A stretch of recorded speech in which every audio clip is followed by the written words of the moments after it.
আমি এখন আছি হচ্ছে জলপাইগুড়িতে। জলপাইগুড়ির আমি চলে এসেছি হচ্ছে তিস্তা পাড়ে, সামনে হচ্ছে তিস্তা।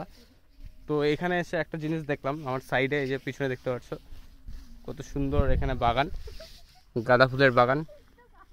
এটা দেখে খুব ভালো লাগলো, কত সুন্দর এই গরমের মধ্যে গাঁদা ফুল ফুটছে। আমরা কিন্তু বেশিরভাগই দেখি যে শীতকালে গাঁদা ফুল ফোটে, বাট এই টাইমে খুব সুন্দর গাঁদা ফুল ফুটছে। তো এই গার্ডেনটা খুব ভালো লাগলো, পুরো এরিয়া জুড়ে কিন্তু এই গাঁদা ফুলের গার্ডেন, আর এই সামনেই তিস্তা রিভার।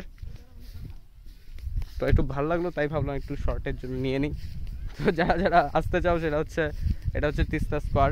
তিস্তা স্পারের থেকে সোজা চলে আসবে, যারা জলপাইগুড়িতে বাসে আছো একদম বাঁধের পাড় থেকে সোজা চলে আসবে। সোজা চলে আসলেই তোমরা এই রিভার যে সাইডটা আছে, রিভার বেডটায়, ওখানে পাবে এগুলো দেখতে। আর এখানে বিভিন্ন ধরনের ভেজিটেবলস যা যা আছে প্রচুর মানে ফলন করা হয়। তো আমরা একটু প্রচণ্ড গরম লাগছিল, তাই একটু ভাবলাম একটু ঘুরে আসি, এটাই ছিল ইয়ে।